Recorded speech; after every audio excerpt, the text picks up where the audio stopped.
하나님의 말씀 에스겔서 36장 24절에서 28절까지의 말씀 오늘 같이 말씀을 읽겠습니다. 24절에서 28절까지 에스겔 36장 24절에서 28절 우리 5절인데 다 한 목소리로 같이 읽겠습니다. 내가 너희를 열국 중에서 취하여 내고 열국 중에서 모아 데리고 고토에 들어가서 맑은 물로 너희에게 뿌려서 너희로 정결케 하되 곧 너희 모든 더러운 것에서와 모든 우상을 섬김에서 너희를 정결케 할 것이며 또 새 영을 너희 속에 두고 새 마음을 너희에게 주되 너 육신에서 굳은 마음을 제하고 부드러운 마음을 줄 것이며 또 내 신을 너희 속에 두어 너희로 내 율례를 행하게 하리니 너희가 내 규례를 지켜 행할지라. 내가 너희 열조에게 준 땅에서 너희가 거하여 내 백성이 되고 나는 너희 하나님이 되리라. 아멘. 아멘. 오늘 우리 말씀 제목이 새 영을 부으소서입니다. 새 영을 부으소서. 우리 에스겔서 36장의 이 말씀은 너무나 유명한 말씀이죠. 오늘 이 말씀은 에스겔서는 무엇하는 책이냐? 그 내용을 보면 이스라엘 백성들이 바벨론으로 포로로 잡혀가 있을 때에 그 포로로 잡혀가 있는 백성들에게 에스겔 선지자를 통하여 하나님께서 하신 그 말씀이죠. 거기는 많은 내용이 나오는데 그들의 죄를 이렇게 다시 한번 새롭게 그들에게 기억케 하시며 정말 왜 그들이 심판을 받았는가 하는 내용도 다 말씀하시지만은 또 그 백성 외에 다른 주위에 있는 이방 민족들을 어떻게 하나님께서 다 멸하실까 하는 그런 예언도 많이 나오는데 그러나 전체적인 그런 주제를 보면은 그 주제는 결국 이스라엘 백성을 내가 회복시키겠다. 다시 내가 너희를 옛 땅 고토로 데리고 가서 거기서 너희에게 새로운 영을 붓고 새로운 나라를 만드는 일을 너희에게 맡기겠다.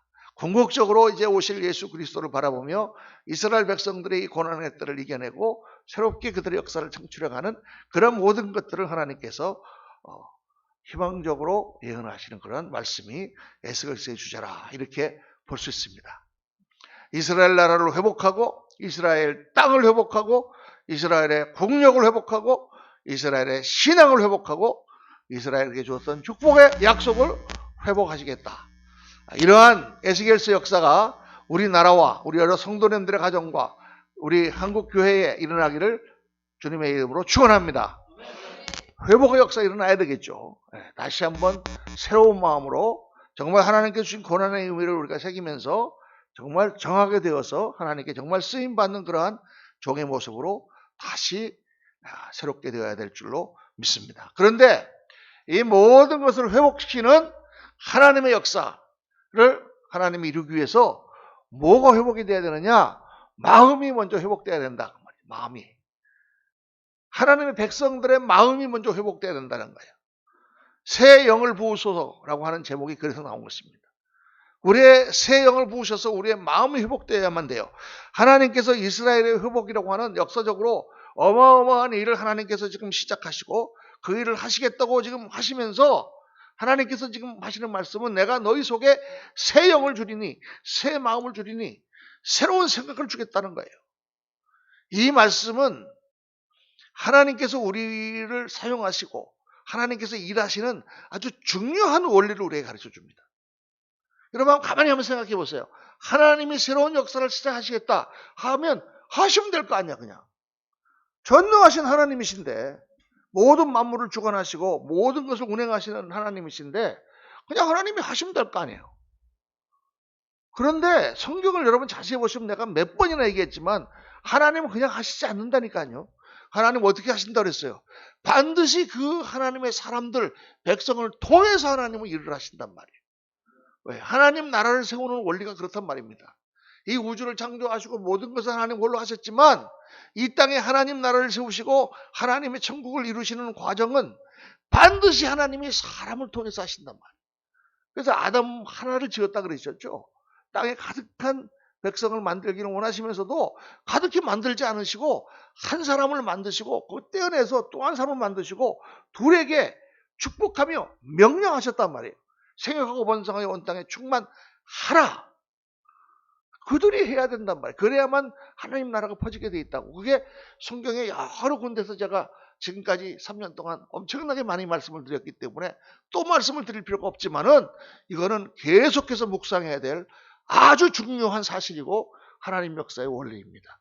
하나님이 이 땅을 회복하시기를 원하시고 이 땅을 회복하시겠다는 예언을 하시고 그렇게 하겠다라고 선포를 하시면서 제일 먼저 그래서 뭐를 하셔야 되느냐? 하나님의 백성들을 변화시켜야 되는 거예요.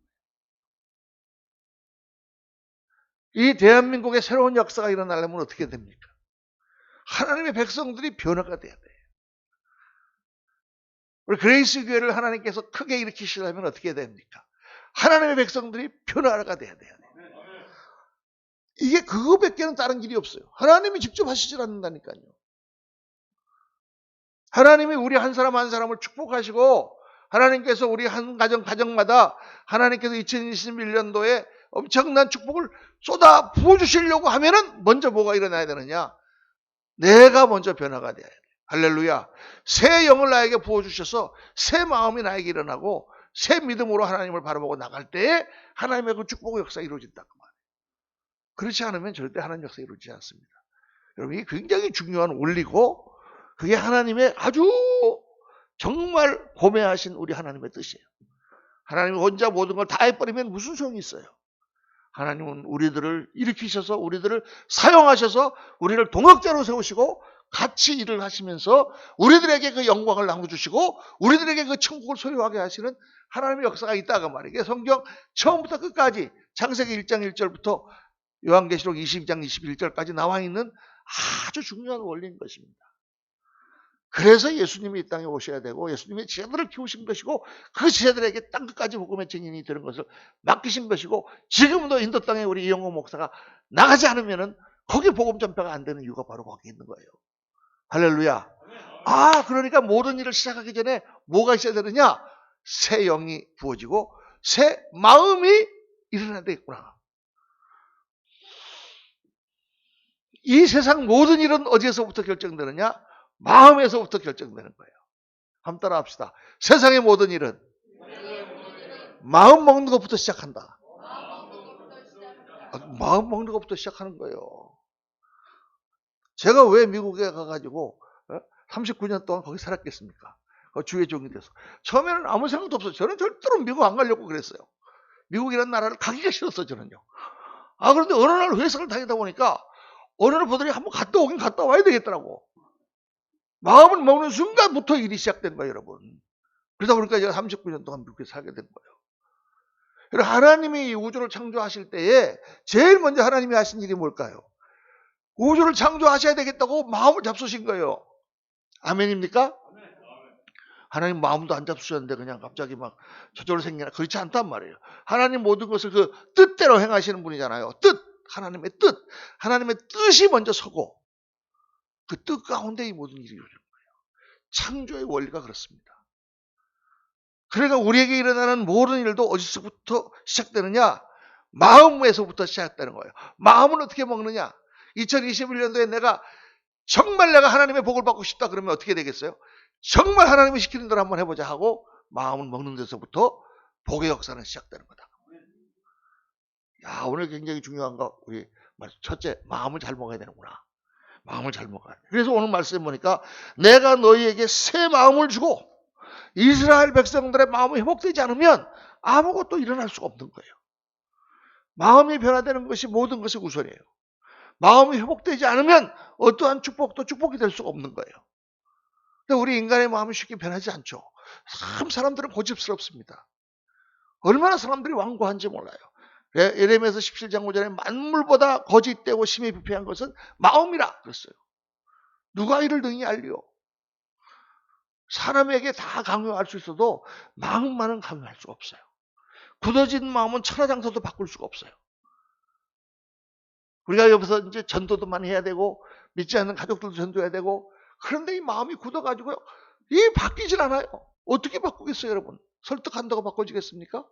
아무리 논리로 다 그 사람을 이겨도 그 사람만큼 바꿔지지 않아요. 어떻게 하면 마음이 바꿔지느냐? 하나님의 영이 거기에 들어가면 마음이 바꿔진다고. 할렐루야. 그래서 성령의 역사가 아니면 안 돼요. 우리가 기도를 많이 하고 성령의 역사를 의존해야 되는 이유가 바로 그렇습니다. 하나님의 영이 우리 안에 부어질 때만 우리의 마음이 바뀌는 거예요. 그래서 오늘 말씀 제목이 새 영을 부으소서.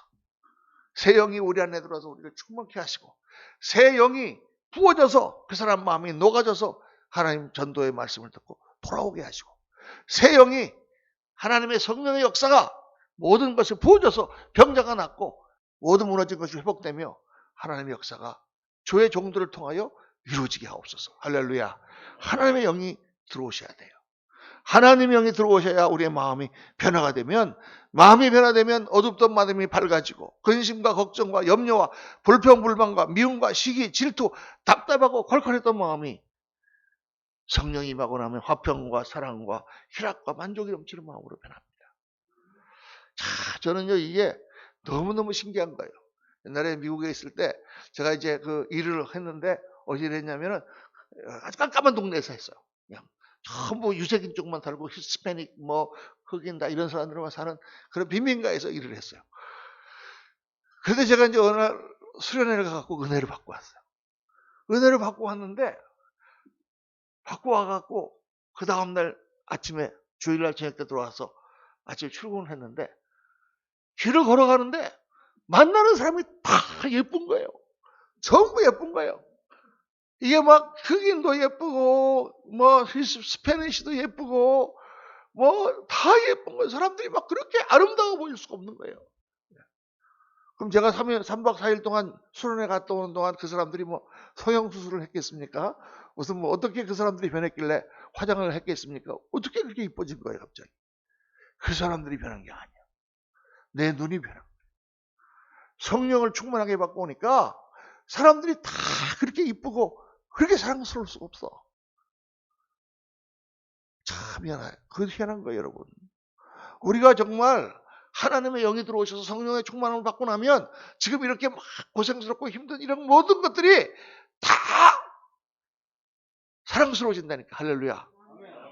코로나를 사랑하라는 얘기가 아니고 아니 이걸 보는 각도가 달라진단 말이에요. 아무리 고생스러워도 이 고생이 지나면 하나님이 주시는 놀라운 축복 역사고였구나. 이거는 우리가 얼마든지 이겨낼 수 있는 병이로구나. 이런 것들은 크게 우리에게 문제가 되는 것이 아니로구나. 이런 게 우리가 벌써 생각이 달라지는 순간 우리들의 모든 삶의 태도가 바뀌고 자신감이 생기고 그리고 모든 것을 다 이겨나갈 수 있는 능력이 생기는 거예요. 참 신기한 거예요 여러분. 그래서 우리의 마음이 바뀌고 우리의 눈이 바뀐다는 게 얼마나 중요한지 모릅니다. 하나님의 영이 우리 가운데 임하시면 그러한 역사가 나타나게 되는 줄로 믿습니다. 자, 2021년을 맞으면서 여러분의 마음은 어떠하십니까? 지금 2020년을 지내면서 내가 지금 행복하고 감사하고 정말 하나님 안에서 자신감이 차고 넘치고 막 그렇습니까? 아니면 지난 2020년 동안 고생하고 힘들었던 것 때문에 마음이 위축되고 불안하고 막 그렇습니까? 오늘 저녁에 이 말씀을 듣고 새해를 맞으며 여러분의 심령이 정말 성령으로 충만한 하나님의 영으로 마음이 새롭게 바뀌는 역사가 나타나시기를 주의 이름으로 축원합니다. 오늘 말씀 가운데 하나님께서 세 가지 중요한 마음의 변화를 말씀하고 계세요. 이걸 우리가 오늘 같이 묵상해야 됩니다. 물론 여러 가지 마음이 다 중요한 게 수없이 마음의 종류는 많지만은 특별히 오늘 하나님 말씀하시는 세 가지. 첫째는 뭐냐? 정결한 마음. 정결한 마음을 하나님께서 주시겠다. 25절 말씀 다 같이 한번 읽겠습니다. 25절 시작. 맑은 물로 너희에게 뿌려서 너희로 정결케 하되 곧 너희 모든 더러운 것에서와 모든 우상을 섬김에서 너희를 정결케 할 것이며 정결케 할 것이며. 여러분 우리의 마음이 답답하고 우리의 마음이 좀 좋지 않고 악하고 더러운 것은 죄 때문입니다. 죄. 우상을 섬기고 우상이라는 건 뭐예요? 하나님보다 더 사랑하는 것들로 그것 때문에 마음이 괴로운 거예요. 하나님을 사랑하면 하나님이 나와 함께 계시니까 마음이 넉넉해질 텐데 하나님은 저기 잊어버리고 뭔가 지금 다른 거가 지금 내 생각을 다 사로잡고 있어. 그거를 꼭 해야 되는 거야. 하나님보다 더 사랑하는 이게 우상이다. 하나님보다 더 사랑하고 하나님보다 더 의지하는 게 우상이야. 그런 게 내 마음에 차 있으면 내 마음은 답답하고 괴롭습니다. 그런데 여러분, 죄 문제를 얘기하면 대부분 적어도 우리 교회 정도 나오시는 분들은 그렇게 생각합니다. 내가 무슨 죄가 있나? 내가 무슨 뭐 살인을 한 것도 아니고, 내가 무슨 도둑질을 한 것도 아니고, 간음을 한 것도 아니고, 내가 무슨 뭐 사람들한테 크게 욕하고 다니는 것도 아니고, 물론 뭐 조금한 죄는 있겠지만 무슨 죄가 있나 이렇게 생각하실 거예요. 사실 제가 볼 때도 별로 그렇게 뭐 대단한 죄는 없어요. 그런데 여러분, 정말 죄가 뭐냐면, 죄라는 것은 살인이나 도둑질이나 그런 외형적인 죄가 아니라, 정말 죄는 뭐냐, 인간이 가진 죄는 자기중심이에요. 자기중심. 자기 만족만을 위해서 살아가는 그것 자체가 죄단 말이에요. 왜 자기 만족을 위해 살아야지 사람이? 그런데 그게 자기중심적으로 자기 만족을 취하는 것은요, 필연적으로 죄를 만들게 돼 있어요. 그래서 우리 인간의 가장 큰 죄의 모양이 뭐냐? 자기중심이다. 이렇게 생각하면 딱 맞습니다. 제가 아담과 하와의 비유로 많이 설명했잖아요, 여러분. 하와를 볼 때 아담이 내 뼈 중에 뼈요 살 중에 살이요 그렇게 사랑했는데, 선악을 알게 하는 나무 열매를 딱 따먹고 나니까, 아담아, 내가 너보다 먹지 말라는 과일을 먹었느냐? 그러니까 뭐라고 그래요? 하나님이 주신 저 여자가 나에게 저걸 먹게 했다. 자기중심으로 인간이 변한 거예요. 여러분, 하나님의 선악의 지식의 나무의 열매를 먹은 인간은 다 자기중심적으로 변해버렸어요. 그러니까 자기중심이 가득한 사람은 불안해. 자기중심이 가득한 사람은 만족이 없어. 자기중심이 많으면 많을수록 사람들과의 관계가 나빠. 자기중심이 많으면 많을수록 불안해. 불행해. 행복하지가 않아.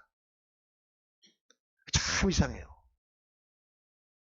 그래서 예수 그리스도의 하나님께 십자가의 순종이라는 건 뭐예요? 자기를 목숨을 버리고 십자가에서 모든 죄를 자기가 다 떠안음으로 말미암아 인간을 구원하시는 거잖아요. 그러니까 예수님의 영을 받고 나면, 그때부터 우리가 성령을 받고 나면 뭐가 생기냐면, 내 중심이 아니라 하나님 중심으로, 내 중심이 아니라 그 사람 중심으로 생각하고 사는 역사가 일어나. 그러면 내 마음이 행복하다니까.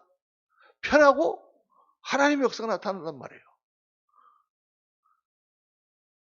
저는요, 오색 시장 가는 걸 너무 좋아해요. 오색 시장 가면은 너무 필요 없는 걸 많이 사요. 왜냐면 거기서 파는 할머니들이 너무 불쌍해갖고, 괜히 오이를 먹고 싶다는데, 그래도 오이라도 한 5,000원어치 사가자. 가서 이렇게 막, 그래봐야 하루 종일이라 봐야 2시간 오색 시장을 돌아도 한 10만 원이면 충분합니다. 보통 5만 원. 그러면 그냥 많은 사람을 이렇게 만나고 거기서 이렇게 막 시장을 봐갖고 오잖아요. 얼마나 마음이 흐뭇한지 몰라요. 그 사람들이 너무 불쌍하고. 그 추운데 떨면서 저거 그냥 한 봉다리에 저거 5,000원씩 이러는데, 저거를 갖다가 10개를 깔아 다 팔아도 5만 원밖에 안 되네. 저 원가도 있을 텐데. 그런 생각하면 정말 너무 안 됐잖아요. 그렇죠? 그러니까 우리가 뭐 돈이 있어서 행복한 게 아닌 사람이, 사실은. 우리가 내 중심으로 생각하는 사람은, 자기 중심, 자기 만족만 생각하는 사람은 아무리 돈이 많아도 그 사람은 불행해요. 또 나보다 더 돈 많은 사람이 보이고, 또 저놈이 나보다 더 많이 가져가는 것처럼 보이고. 그래서 생각하면 그 사람은 많은 돈을 가지고도 불행하게 살아요. 그런데 저 사람 중심으로 생각하고 다른 사람 중심으로 생각하고 하나님 중심으로 생각하면은 항상 내가 풍족해. 모자란 게 없어. 할렐루야. 그러니까 얼마나 감사한지 몰라요, 여러분. 감사하니까 행복하지. 그리고 나눠주고, 그리고 관계가 좋지. 서로 간에 사랑하면서 하나님이 주신 세상에서 같이 사는 거예요, 우리가요. 그러니까 이걸 깨달아야 된다니까요, 이게. 행복의 근원이 자기 만족함으로써 행복한 것이 절대 아니고, 여러 다른 곳에서부터 온다는 것을 성령 안에서 깨달아야 돼요. 우리가 다른 사람을 보게 해줘야 돼요. 다른 사람의 아픔이 느껴져야 돼요. 그러면 하나님이 나를 사랑하시는 그 심정을 내가 깨닫게 돼요. 그러면 우리 삶이 정결해지는 것입니다. 그렇게 정결해지는 거예요. 그러니까 제가 이렇게 예수 믿음을 발견한 게, 계명을 지키고 하나님 말씀대로 살고 내가 이것도 끊어야지 저것도 끊어야지 이거 하지 말아야지 막 예배 시간 잘 지켜야지 막 이렇게 막 하는 거가 나를 행복하게 하지 못하더라고. 왜 이상하게 율법을 다 지키는데 행복하지 않은가? 그런데 목회를 하면서 내 생각을 하고 있으면은 이상하게 행복하지가 않아. 교인이 많이 모였는데도 왜 우리 교회는 저 목사님은 나보다도 신학교 때 공부도 훨씬 못했는데 저 사람 100명이 되는데 나는 왜 지금 50명밖에 안 되나? 막 그런 게 나를 괴롭혀. 그렇죠. 목사가 자기 중심이 되면은 맨날 성도들 어떻게 채찍질해 갖고 가서 교인이나 더 데리고 와라. 맨날 이런 생각밖에 안 하고 헌금 얼마 들어왔나 맨날 이거나 계산하고 있고 그런 거 아니에요, 여러분. 나는 그래 보진 않았지만 하여간 그럴 거다 그 말이에요. 상상해 보면 당연히 그럴 거란 말이죠. 자기 중심이 되면 그렇게 된단 말이에요. 그런데 그렇지 않고 우리 성도님들 중심으로 생각하면은 너무 한 사람 한 사람이 너무너무 귀하고 너무너무 그 사람의 심정이 기도할 때마다 이해가 돼. 오늘도 우리가 여러분을 내가 기도했지만 딱 앉으면 그냥 그 사람의 삶이 다 내 머릿속에 다 들어오는 것 같아. 그렇게 성도를 사랑하면은 그 목회는 행복합니다, 여러분. 성도가 몇 명 돼도 상관이 없어, 사실은. 많으면 더 힘들어. 다 하려니까. 그렇죠? 아니, 그리고 행복하고 하나님이 기뻐하시고 하나님께서 순종하여 잘하면 되는 거지. 여러분, 아브라함이 돈을 많이 벌었습니까? 이삭이 무슨 갑부가 되었습니까? 뭐가 그렇게 그 사람들이 대단한 사람들이에요. 그런 하나님은 내가 아브라함의 하나님, 이삭의 하나님, 야곱의 하나님이라 그러시잖아요. 그렇죠? 정말 우리가 참 행복이 어디 있는가를 알아야 돼요. 내가 예수님을 믿고 하나님의 성령이 내게 들어오셔서 나 중심으로 생각했던 모든 것들을 하나님 중심과 사람 중심으로 생각할 수 있도록 바꿔주옵소서. 이 자기 중심을 벗어나지 못하면 믿음 좋고 교회 생활을 열심히 하는데 얼마나 추한지 몰라요. 그 사람은 정말 교회 열심히 다니는 권사님인데 그 사람한테도 천국 냄새가 안 나. 세상 사람들이 보기에. 저 사람은 엄청난 장로님이고 믿음 좋고 막 그러는데 저 사람한테도 천국 냄새가 안 나요. 우리가 지금 그렇게 신앙생활을 하고 있는 거예요. 내가 지금 신앙생활을 30년 한 그런 베테랑 신자요. 교회에서도 지도자의 자리에 있는데 그런 목사님인데 목사님한테도 천국 냄새가 안 나. 뭐를 도대체 지금 하고 있는 거예요? 천국 냄새가 나야 돼요. 내가 사람이 나를 보고 천국을 느끼지 못하면 우리는 실패한 신앙자이죠. 2021년엔 여러분 따라합시다. 사람들이 나를 보고 천국 냄새를 맡도록 하자.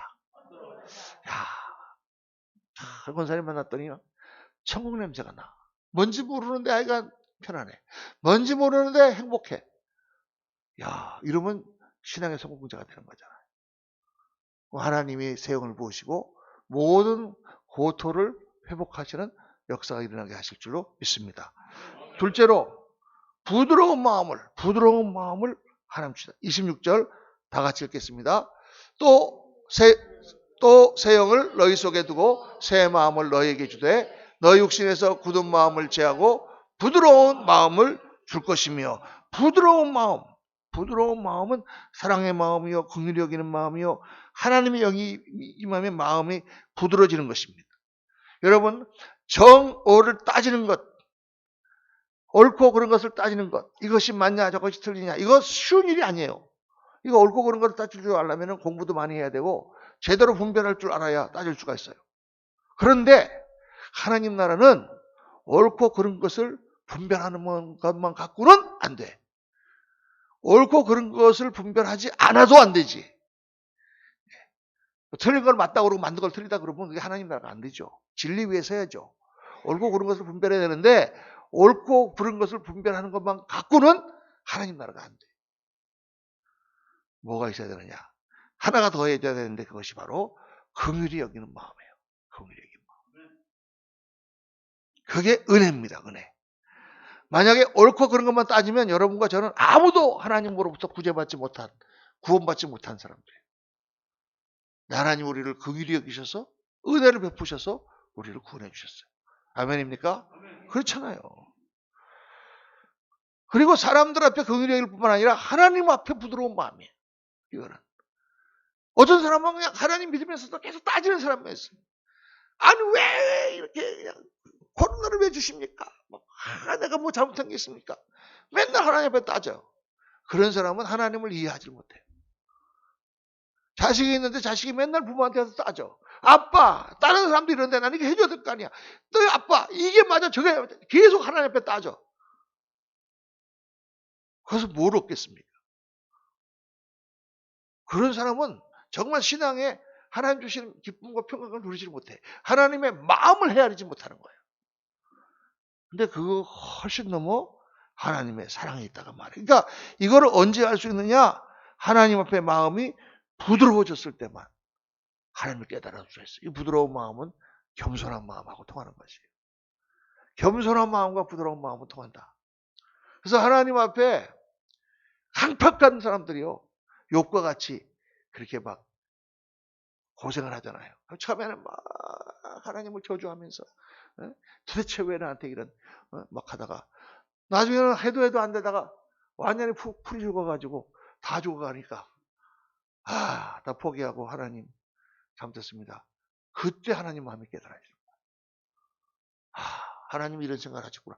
욥기를 보면요, 욥이라는 사람은 동방의 의인입니다. 옳고 그런 것을 따지는데 욥보다 더 뛰어난 사람이 없어. 욥은 아주 의로운 사람이에요. 그러니까 병이 걸리고 다 자식들도 다 잃고 배고 먹고 다 날아가고 재산도 다 날아가고 온몸에 악창이 나가지고 기왓장으로 긁고 있는데 친구들이 와가지고 뭐라고 그래요. 욥의 세 친구들이 와가지고 욥아, 네가 하나님 앞에 회개하라. 너가 분명히 죄가 있기 때문에 하나님께서 너를 심판하신 것이다. 이렇게 얘기하니까 여기 얼마나 뿔따고 납니까? 야, 내가 지나가는 고아 하나를 내가 그냥 버려둔 적이 있냐? 내가 하나님 앞에 제사를 한번 제대로 안 드린 적이 있냐? 하나님은 전능자시고 그분은 모든 것을 나에게 주신 분이니까, 주신 이도 여호와시고 취하시는 이도 여호와시니까 가져갈 수 있어. 하나님이 가져갈 수 있어. 나한테 다 주셨는데 내가 언제 달라고 그런 적도 없고. 그렇지만 나는 죄는 없다. 욥은 지금 뭐 하고 있는 거예요? 따지고 있는 거예요. 하나님 앞에. 그게 욥기 쫙 계속 그 얘기가 나오죠. 여러분, 아무리 자기가 의로운 일을 행해도 하나님 앞에 따지고 있는 마음은 율법적인 마음이에요. 나중에 이제 하나님이 나타나시죠, 욥 앞에. 그때 욥이 깨집니다. 욥아, 너는 대장부처럼 허리를 묶고 내가 너에게 물어보는 말을 대답해봐라. 너 이 온 땅의 기초를 내가 세울 때 너 어디 있었느냐? 여러분, 온 우주를 하나님이 기초를 놓으실 때 어디 계셨습니까? 야, 그거 생각하면 어디 있었는지 모르는 정도가 아니야. 흔적도 없었어, 우리는. 이 하나님을 생각하면 무슨 그 앞에 따지는, 그게 욥이 꿀엎드리죠. 그걸 다 듣고 나서 뭐라고 합니까? 욥기 42장 5절 말씀. 내가 주께 대하여 귀로 듣기만 하였사오나 이제는 눈으로 주를 배웁나이다. 그러므로 내가 스스로 거두어드리고 티끌과 재 가운데서 회개하나이다. 욥이 내가 알 수 없는 말을 하였고 내도 알지 못하는 것을 하나님께 말하였습니다. 내가 전에는 하나님을 귀로 듣기만 했는데 이제 내가 하나님을 봅니다. 그때서야 욥의 마음이 겸손해지고 부드러워진 거예요. 그리고 하나님 모든 것을 회복시키셨습니다. 여러분, 우리는 장구한 세월 속에 순간과 같은 인생을 봐야 됩니다. 우리는 있다가도 만들고 없다가도 있는 그런 아무것도 아닌 먼지 같은 존재입니다. 그러나 주님은 모든 세월을 주관하세요. 마음이 부드러워지면 하나님이 보입니다. 2021년도에 시작하면서 성령님 새 마음을 부어주셔서 하나님을 볼 수 있게 하옵소서. 저와 여러분의 기도가 되시기를 예수님 이름으로 축원합니다. 셋째는 뭐냐? 순종의 마음이에요. 27절 다 같이 시작. 또 내 신을 너희 속에 두어 너희로 내 율례를 행하게 하리니 너희가 내 규례를 지켜 행할지니라. 자, 5분밖에 안 남았네. 12시가 되려면 빨리 설교를 마쳐야 되겠습니다. 믿음이라는 건 뭐냐? 여러분, 믿음은 순종입니다. 믿음은 순종이에요. 믿음을 잘못 생각해서 긍정적인 생각 혹은 확신이라고 생각한 때가 있었어요. 세상 사람들도 긍정적으로 하면 된다. 옛날에 박정희 대통령도 하면 된다. 하면 된다. 이거 믿음이죠. 일종의 믿음이에요. 근데 성경이 말씀하는 믿음은 아니에요, 여러분. 이걸 잘 오늘 알으셔야 돼요. 정신의 일도 하사불성, 신념을 가지고 하면 이루어진다. 이거 믿음입니까? 이것도 일종의 믿음이에요. 그런데 성경에서 말하는 믿음은 아니에요. 여러분 잘 오늘 들으셔야 돼요. 성경에서 말하는 믿음이라는 건 뭐냐? 하나님을 믿는 믿음이에요. 하나님을 믿으니까 그 믿음의 결과는 뭐냐? 믿는 분이 하시는 말씀대로 순종하는 거예요. 순종이 믿음이라니까. 하면 된다가 믿음이 아니에요. 옛날에 어떤 목사님은 부흥회만 다니면서 하면 된다, 할 수 있다 해보자. 이거 갖고 했어요. 할 수 있다 하시니는 나의 능력 주 하나님. 하도 소리 높아요. 막 목이 고래고래 하면서 할 수 있다, 할 수 있다. 물론 하나님이 내가 너를 통하여 하리라 하시면은 할 수 있죠. 그런데 하나님이 하지 마라 그러면 어떡할 거예요? 하지 마라. 여러분 예레미야에게 하나님이 임하셨을 때 어떻게 했습니까? 다 백성들은 이길 수 있다, 이길 수 있다, 바벨론 이길 수 있다, 할 수 있다. 우리가 어떻게 이겨? 저기는 수백만의 군대고 우리는 10만밖에 안 돼. 어떻게 이겨? 할 수 있다. 예레미야가 할 수 없다. 하나님이 항복하라고 그러신다. 예레미야를 옥에 가뒀어요. 그리고 이스라엘이 철저하게 다 망했습니다. 할 수 있다가 믿음이 아니에요, 여러분. 자, 한번 따져봅시다. 할 수 있다! 하면 된다! 해보자! 긍정적으로 믿었어. 됐다! 이루었다! 그래서 어쨌단 말이에요. 그렇게 돈 많이 벌었다. 어쨌단 말이에요, 그래서. 그게 성공했다. 어쨌단 말이에요. 그래서 하나님과 관계가 더 가까워졌냐? 만약 하나님과 관계가 더 가까워지지 않았다면 아무것도 아닌 거예요. 여러분, 정말 우리가 깨달아야 됩니다. 믿음이란 뭐냐? 순종이에요, 순종. 하나님이 하라고 하신 대로 하는 거예요. 내 생각대로 하는 게 아니라. 하나님이 예배 오라 그러면 예배 가고, 하나님이 하지 말라 그러면 하지 말고, 하나님이 앉으라면 앉고, 서라면 서고. 왜? 하나님이 하라고 하시니까. 하나님을 믿으니까. 그분이 나에게 제일 좋은 것을 주실 것을 믿으니까. 그러니까 그분의 말씀대로 따라하는 게 순종이고 그게 믿음이다 그 말이에요. 이거를 많이 헷갈려가지고 한국교회가 망했어. 그것 때문에.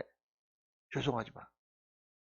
큰 건물을 짓고 할 수 있다, 할 수 있다, 할 수 있다, 빚내고 할 수 있다, 사람 속이치고 사기치고 망해가지고 할 수 있다. 그래갖고 망했어요. 교회는 크고 사람들은 많은 것 같은데 정말 믿음의 사람들, 하나님 천국을 나타내는 사람들은 별로 없게 됐어요. 사람들이 다 교회로부터 얼굴을 돌리게 됐어요. 일을 성취하는 것이 중요한 게 아니고 하나님께 순종하는 것이 중요한 거예요. 기다리라고 하면 기다리는 거예요. 여러분 사울이 왜 망했습니까?